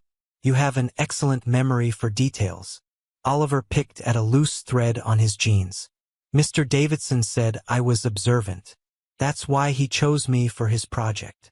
Dr. Wilson noted the lack of fear in Oliver's voice when mentioning Davidson, a significant improvement from the early sessions when he would physically withdraw at the slightest reference to his abuser. "What do you think he meant by that?" she asked. Oliver considered the question with the seriousness of a much older child. "He said some kids don't notice things. But I do. I remember things. Like the red-haired man in your drawing? Was he someone you saw at Mr. Davidson's apartment?" Oliver nodded slowly. "Twice. He came to look at the pictures. He had a funny accent. Not like from here." Dr. Wilson made a note. This aligned with what Morales had shared, that many of Davidson's connections appeared to be international. "Did the red-haired man ever hurt you?" "No." Oliver's response was immediate. "Mr. Davidson wouldn't let him near me. Said I wasn't ready yet." A shadow crossed his face. "But there were pictures of other kids with him. On Mr. Davidson's computer." Dr. Wilson controlled her expression carefully, though her heart raced at this new information. Oliver had never mentioned seeing images of other victims. "That must have been confusing and scary to see," she said. "I thought they were playing a game at first," Oliver admitted, his voice small. "But then I saw their faces. They looked scared, like how I felt when Mr. Davidson got mad." He looked up, his green eyes suddenly intense. "Are they okay? Those other kids?" The question caught Dr. Wilson off guard. In all her years working with trauma victims, she had rarely encountered a child who, in the midst of their own pain, expressed such concern for others. "The police are working very hard to find them and make sure they're safe," she said. "It wasn't the whole truth. Some of those children might never be found, might never receive the help they needed, but it was the truth Oliver needed right now." "Is that why they want me to talk in court? To help find them?" So he knew about the possibility of testifying. Dr. Wilson made another mental note to discuss this with Jessica. "Partly," she acknowledged. "Your memories and what you've drawn have already helped the police a lot. But whether you speak in court is a decision for you and your mom to make together." Oliver was quiet for a long moment, his fingers working the thread on his jeans until it came loose. "I'm scared to see him again," he finally whispered. "Mr. Davidson. What if he's still mad at me? What if he hurts Mom like he said he would?" "Mr. Davidson is in jail," Dr. Wilson reminded him gently. "He can't hurt you or your mom anymore. And in a courtroom, there would be many people there to protect you. Police officers, the judge, your mom, me if you wanted me there." Oliver absorbed this, his expression thoughtful rather than fearful. "The other kids didn't have anyone to protect them," he said after a moment. "In the pictures, they were alone." Dr. Wilson felt a tightness in her chest, the professional distance she maintained with all her clients momentarily challenged by this child's compassion in the face of his own trauma. "Sometimes," she said carefully, "when scary things happen to us, we can use those experiences to help others, but that's never an obligation. Your first job is to take care of yourself, to heal." Oliver considered this, then reached for the sketchpad that was never far from his side these days. "Can I draw something?" "Of course." He worked silently for several minutes, his brow furrowed in concentration. When he finished, he held up the drawing. It showed a small figure standing before what appeared to be a judge's bench, with larger figures, clearly adults, standing protectively around him. Above, in careful letters, he had written, "Helping the other kids." Dr. Wilson studied the image, noting both the anxiety evident in the small figure's posture and the determination in the carefully drawn face. "Is this you?" "In court." Oliver nodded. "If I talk about what happened, will it help the police find the other kids? The ones in the pictures?" "It might," Dr. Wilson said honestly. "But Oliver, this has to be your choice. No one should make you do this if you're not ready." Oliver's gaze dropped to his drawing again. "Mom's scared for me to do it. I hear her talking to Aunt Maggie at night sometimes. She doesn't want me to get hurt more. That's because she loves you very much." "I know." Oliver set the drawing aside. "But I think maybe I want to try to talk about it. Not just here, but in court too." His voice grew smaller. "If Mom says it's okay." Dr. Wilson recognized the significance of this moment. A child reclaiming agency after having it violently taken away. Whatever happened next, Oliver had taken a crucial step in his healing journey. "I think your mom will be very proud of your bravery," she said. "But she'll also want to make sure you understand what testifying means. Can be difficult even for adults." "Can we practice?" Oliver asked. "Like a pretend court? So I know what it's like." Dr. Wilson smiled gently. "Yes, we can do that. There are special people called victim advocates who can help you prepare. Show you a courtroom when it's empty. Explain exactly what will happen." For the first time in their sessions, Oliver's posture relaxed completely. He had made a decision, perhaps his first autonomous choice since the abuse began, and the very act of deciding seemed to have restored something essential that Davidson had tried to take from him. "I'm scared," he admitted, "but I think I can do it." "Being brave doesn't mean not being scared," Dr. Wilson told him. "It means doing what's right even when you are scared." Oliver nodded solemnly, wisdom beyond his years briefly visible in his young face. "Like Mom," he said. "She's scared too, but she keeps fighting." The courthouse hallway gleamed with sterile fluorescence, its marble floors reflecting Jessica's anxious pacing. 3 months after that first emergency room visit, the preliminary hearing for William Davidson was finally underway. Not the trial itself, that was still months away, but the proceeding that would determine if there was sufficient evidence to move forward with all charges, including now federal charges related to child trafficking and exploitation across state lines. Charges that carried potential life sentences. Jessica had spent weeks wrestling with the decision to allow Oliver to testify. Sleepless nights arguing with Maggie. Hours in consultation with Dr. Wilson, victim advocates, and the prosecutors. In the end, it had been Oliver himself who had tipped the scales. "I want to help the other kids," he had said, his small face set with determination that broke Jessica's heart and filled it with pride simultaneously. "Mr. Davidson can't hurt me anymore, but he might still be hurting them." Jessica had set conditions, rigid, non-negotiable requirements for how Oliver's testimony would be handled. He would not be alone on the stand. He would not have to directly face Davidson. He would have breaks whenever needed. A therapy dog would be present. Dr. Wilson would be in the courtroom. And at the first sign of distress, testimony would end, regardless of the legal consequences. "Ms. Reynolds." Jessica turned to find James Bennett approaching, his expression cautiously optimistic. "They're ready for Oliver," he said. "Judge Wilson has approved all the accommodations we requested. Davidson will be seated where Oliver can't see him, and the therapy dog is already in place." Jessica nodded, trying to swallow past the tightness in her throat. "And the red-haired man? Have you identified him yet?" Bennett's expression tightened. "Yes, Interpol had him on their watch list. Anton Kozlov, a Russian national with ties to Eastern European trafficking networks. He's still at large, but there's an international warrant for his arrest." The knowledge that one of the men in the photographs, one of the men who had viewed Oliver as potential prey, was still free made Jessica's skin crawl. But she pushed the thought aside. Today was about Davidson. One monster at a time. "I'll get Oliver," she said, turning toward the small conference room where Maggie waited with him. Is Detective Morales here? Front row, Bennett confirmed, along with representatives from the FBI's Crimes Against Children unit. This case has their full attention now. Inside the conference room, Oliver sat beside Maggie, dressed in the navy blue blazer and khaki pants they had purchased for the occasion. His hair was neatly combed, and he clutched a small stone, a courage stone Dr. Wilson had given him, in his right hand. Hey, buddy, Jessica said, keeping her voice steady despite the storm of emotions within her. It's time. Are you ready? Oliver looked up, his green eyes serious but clear. Is Bear there? Bear was the golden retriever therapy dog who had worked with Oliver during his preparation sessions. Yes, he's waiting for you in the courtroom, Jessica assured him. And Dr. Wilson is there too. You remember what we practiced?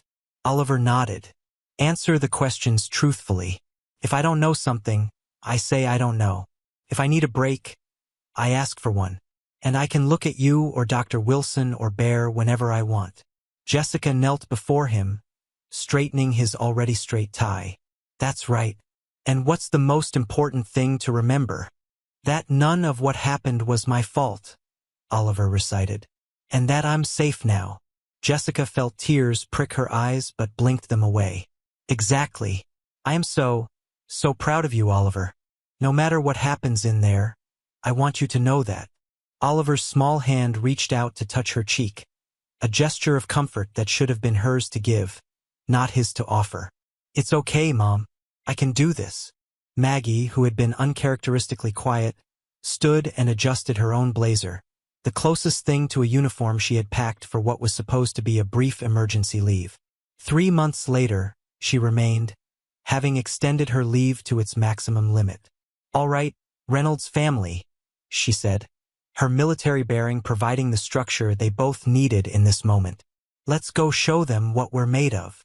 The courtroom was more crowded than Jessica had expected.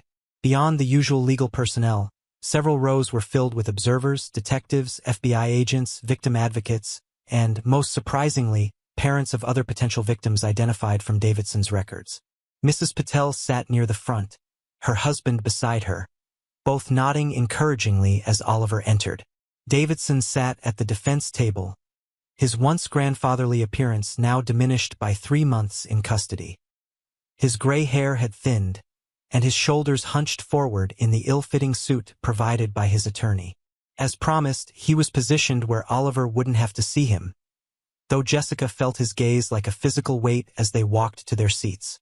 Bear, a large golden retriever with gentle eyes, and a specially designed vest identifying him as a courthouse therapy dog, waited beside the witness stand. At the sight of Oliver, his tail thumped once against the floor in restrained greeting. The court calls Oliver Reynolds, the bailiff announced after preliminary matters were addressed.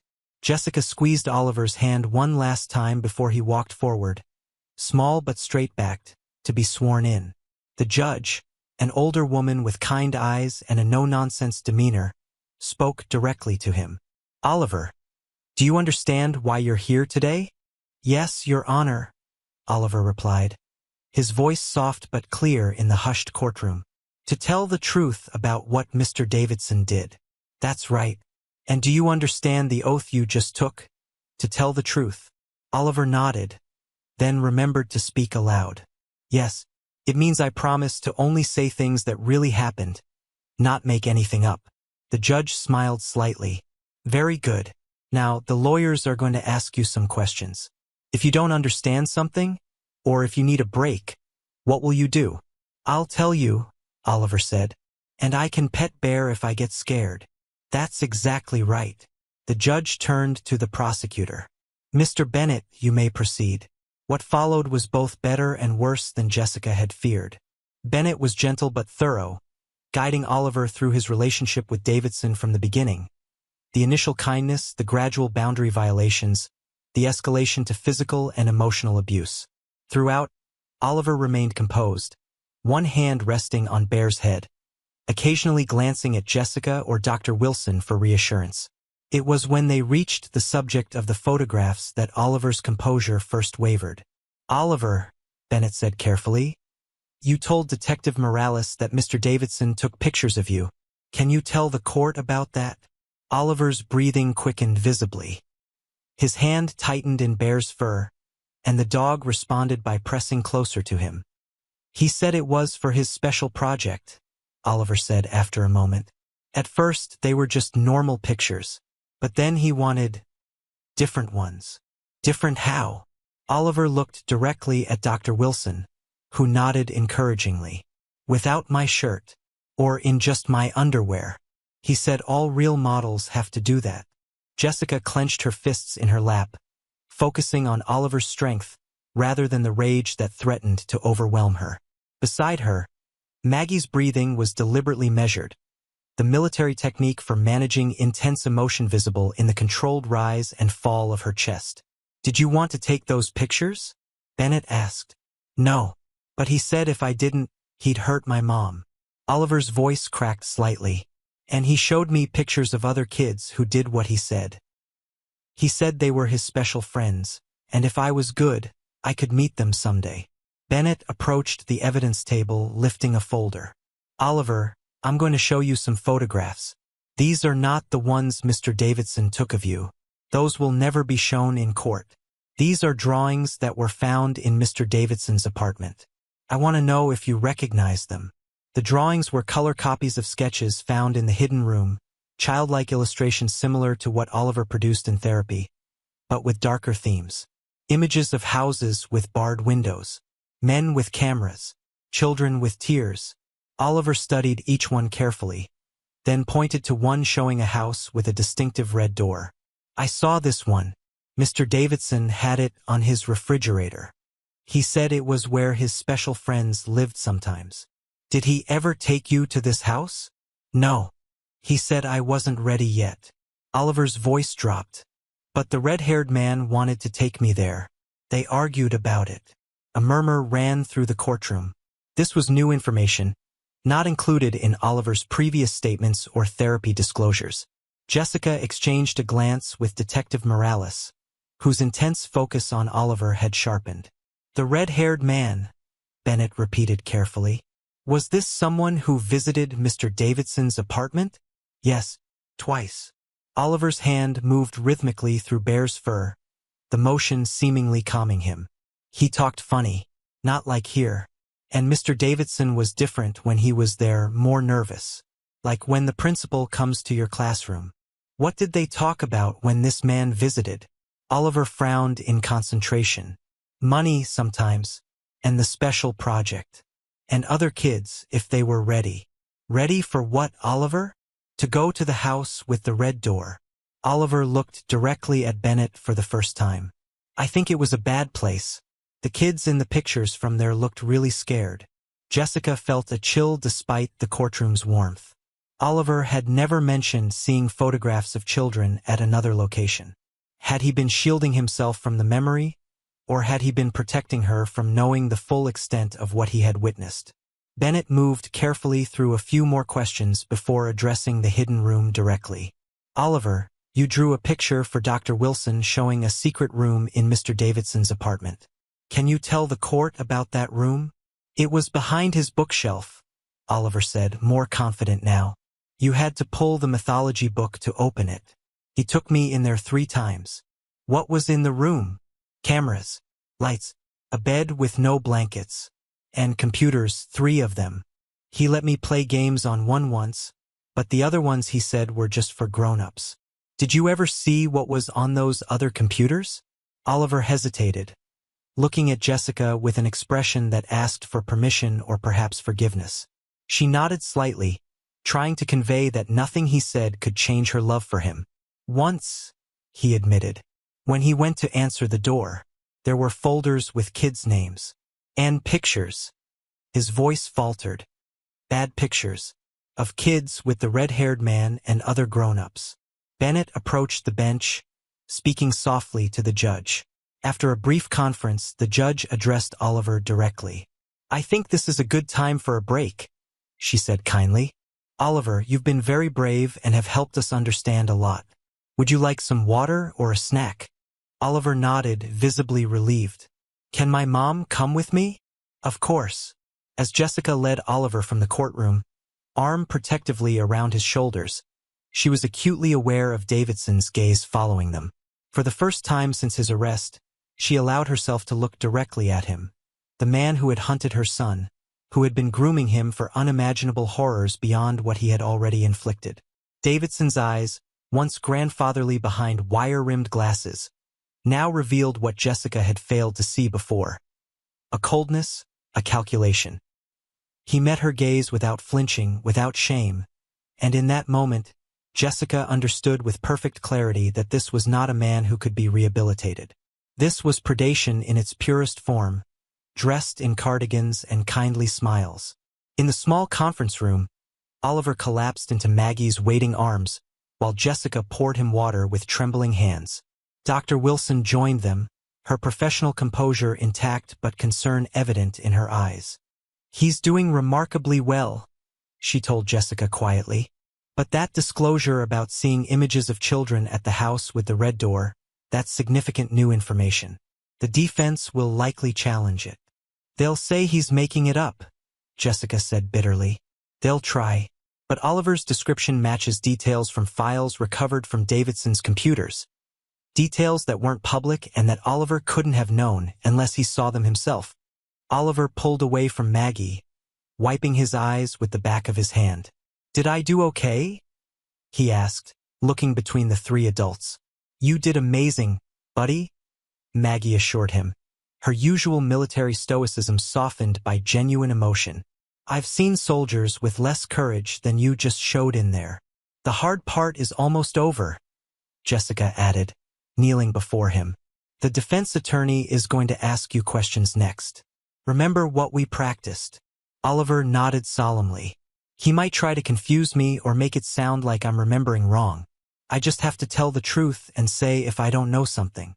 "Exactly. And if you need another break, or if it gets too hard, I'll tell the judge," Oliver finished. "I know, Mom." He reached for her hand, his small fingers interlacing with hers. "I can finish this. For the other kids." Jessica fought back tears, overwhelmed by her son's resilience in the face of trauma that would have shattered many adults. "Okay," she said softly. "Then let's finish it." The defense attorney's cross-examination was clinical and methodical, a stark contrast to Bennett's empathetic questioning. Davidson's lawyer, a sharp-featured woman named Elaine Ross, approached Oliver with professional detachment. "Oliver," she began, "you've told the court about spending time with Mr. Davidson while your mother was at work. How often were you alone with him?" "Almost every day after school," Oliver replied cautiously. "And sometimes on weekends when Mom had to visit Grandma." "And during all those hours, did you ever tell your mother that Mr. Davidson was hurting you?" Oliver's gaze dropped to bare. "No." "Did you tell any of your teachers? Or the school counselor?" "No." "Why not, if Mr. Davidson was hurting you as you've described?" Oliver's answer came without hesitation. "Because he said he'd hurt my mom if I told. And I believed him." If Ross was thrown by the directness of the response, she didn't show it. "You mentioned seeing photographs on Mr. Davidson's computer of children at a house with a red door. When exactly did you see these?"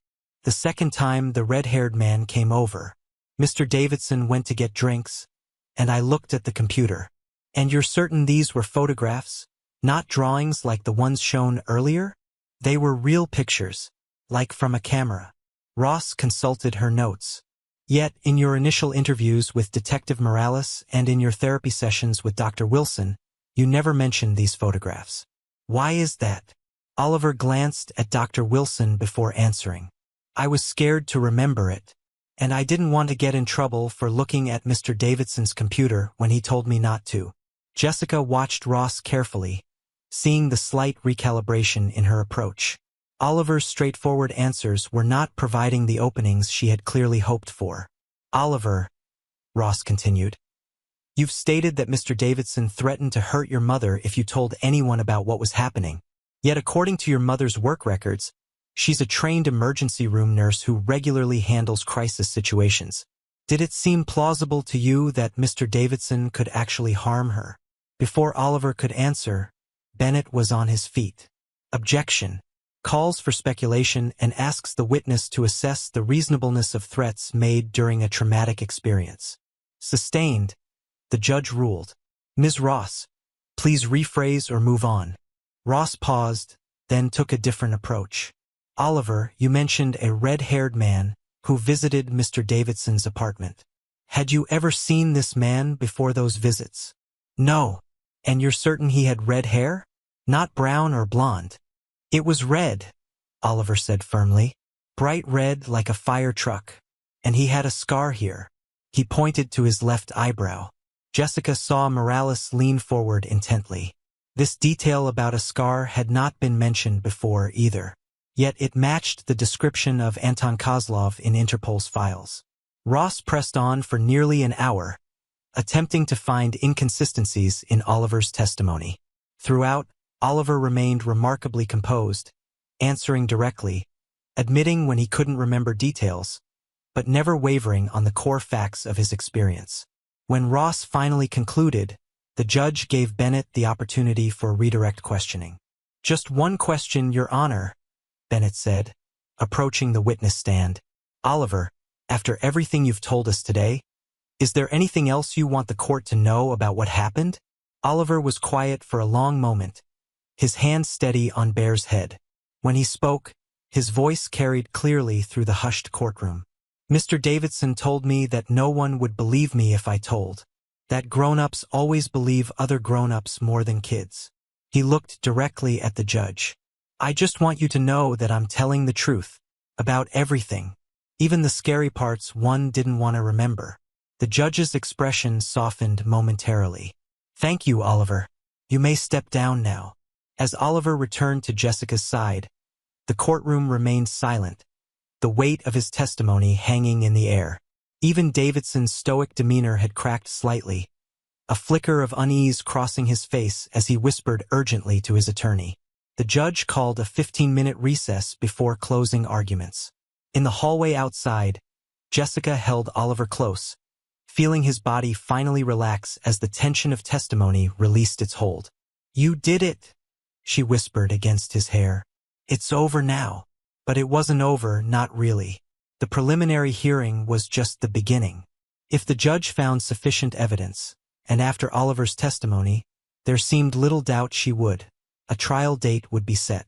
Months more of preparation, of therapy, of waiting. Yet something fundamental had shifted today.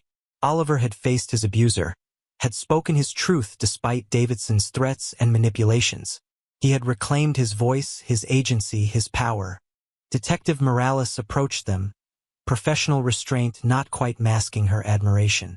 That was remarkable, she said to Oliver, especially the detail about the scar. It helps us confirm without doubt that the man you saw was Anton Kozlov. Is that his name? Oliver asked. The red-haired man? Morales nodded. Yes, and thanks to your testimony, we now have evidence linking him directly to Davidson. That's going to help a lot with the international investigation. Will you find the other kids? Oliver's question was direct, uncomplicated by the political and jurisdictional complexities that Morales navigated daily. The ones in the pictures?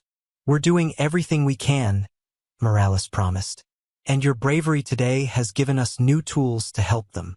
As they returned to the courtroom for closing arguments, Jessica noticed movement near the back entrance. Two children, a boy about Oliver's age and a slightly younger girl, entered with their parents. The boy's eyes met Oliver's briefly, a flash of recognition passing between them.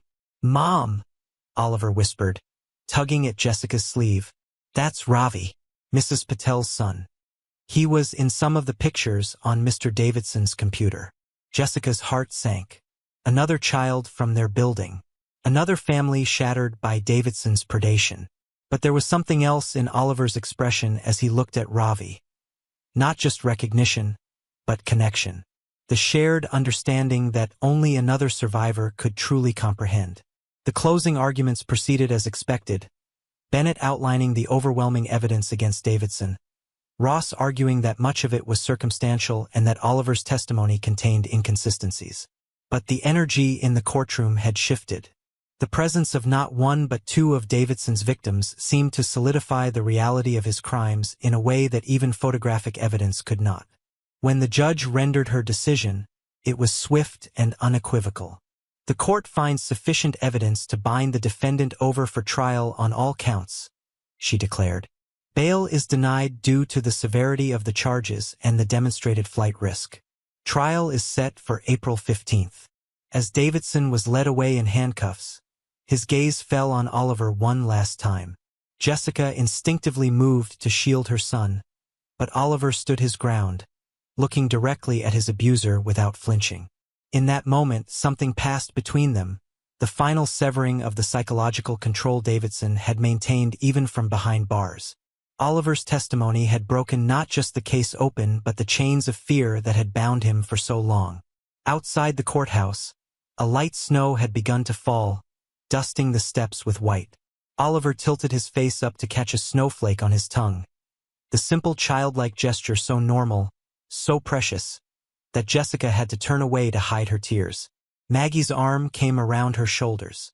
"He's going to be okay," she said softly. "Not today, maybe not tomorrow, but eventually." Jessica nodded, watching as Oliver carefully formed a small snowball in his gloved hands. "I know, but will I? How do I ever trust anyone with him again? How do I let him out of my sight?" "The same way he found the courage to testify," Maggie replied. "One day at a time, with help." She squeezed Jessica's shoulder. "Speaking of which, I've put in for a transfer to the Boston recruitment office. If it comes through, I can stay another year at least." Jessica turned to her sister in surprise. "Mags, your career can wait," Maggie finished firmly. "Some things are more important. Family is more important." Before Jessica could respond, Oliver approached, his cheeks flushed with cold, snowflakes melting in his hair. He held out the small, perfectly round snowball he had formed. "Can we go to the park?" he asked, a hint of the child he had been, the child he might yet be again in his voice. "Just for a little while?" Jessica looked at her son, at the shadows still visible in his eyes but also at the light that had begun to return, at the courage that had allowed him to speak his truth, at the resilience that might, with time and love and support, allow him to reclaim his childhood. "Yes," she said, taking his free hand in hers. "Let's go to the park." As they descended the courthouse steps, Jessica noticed Mrs. Patel and her family nearby. Oliver saw them too, and after a moment's hesitation, approached Ravi with determined steps. The two boys regarded each other silently, a world of shared experience passing between them without words. Then, with the simple logic of children, Oliver held out his snowball. Ravi accepted it, a small smile breaking through his serious expression. No words were exchanged. None were needed. In that moment, two children who had seen the darkest aspects of humanity found common ground in the simple joy of snow on a winter day. Jessica watched, her heart both breaking and healing, as Oliver and Ravi began gathering more snow, their movements gradually becoming less cautious, more playful. Two mothers stood witness, their eyes meeting in silent understanding across the courthouse plaza. Two families forever changed, yet somehow, improbably, finding a path forward. The journey ahead would not be easy. There would be the trial, the media attention, the continued therapy, the long process of rebuilding trust and safety. But watching Oliver laugh, actually laugh, as a snowball disintegrated harmlessly against his jacket, Jessica allowed herself to believe in possibilities that had seemed unimaginable just hours before. Her son had found his voice, and in doing so, he had shown her how to find hers as well, not just as his protector, but as his guide on the long road toward healing. That night, after Oliver had finally fallen asleep, exhausted from the emotional toll of the day but also, perhaps, unburdened by it, Jessica sat at the kitchen table with Maggie, nursing a cup of tea gone cold. "I've been thinking about work," Jessica said, breaking the comfortable silence between them. "About my schedule at the hospital." Maggie looked up from her laptop where she'd been researching transfer opportunities. "What about it? I can't go back to those shifts. 60, 70 hours a week. Nights, weekends, Holidays. Jessica traced the rim of her mug with her finger. That's what led to all of this. My absence. Jess. Maggie began, her tone sharp with warning. No, I know what you're going to say. That it's not my fault. That Davidson is the only one to blame. Jessica met her sister's gaze directly. And logically, I know that's true. But the reality is, Oliver needed me and I wasn't there. Maggie sighed, closing her laptop. So what are you thinking? Dr. Patil at the Community Health Center reached out last week. They need a nurse practitioner for their pediatric clinic. Regular hours, Monday through Friday. The pay is less, significantly less, but Oliver would have his mother home every night, Maggie finished. Jessica nodded, the decision crystallizing as she spoke it aloud. We'd have to downsize, maybe move to a smaller apartment, further from the city. But after everything that's happened, I don't think either of us wants to stay in that building anyway. Have you talked to Oliver about moving? Not yet. I wanted to be sure it was the right decision first. Jessica's gaze drifted to the refrigerator, where Oliver's most recent drawing, the family portrait from therapy, was proudly displayed. After today, I'm sure. He needs stability, routine, presence. I can give him that at the clinic in a way I never could at the ER. Maggie reached across the table, covering Jessica's hand with her own. For what it's worth, I think it's the right call. Not because you're to blame, you're not, but because this is what healing looks like. Recognizing what you both need and making changes to support that. It feels like starting over, Jessica admitted. Like everything I worked for, my career, our home, is being washed away. Not washed away, Maggie corrected gently. Transformed. Like Oliver. Like you. She squeezed Jessica's hand. The Reynolds women don't wash away, sis. We rebuild. Jessica smiled faintly, the first genuine smile in what felt like months. The Reynolds women and one very brave Reynolds boy. The apartment fell silent again, the distant sound of traffic a reminder of the world continuing beyond their walls. A world that Oliver would eventually need to rejoin, step by careful step. The trial loomed ahead, with all its uncertainty and potential for further trauma. But something had shifted fundamentally today. A corner had been turned.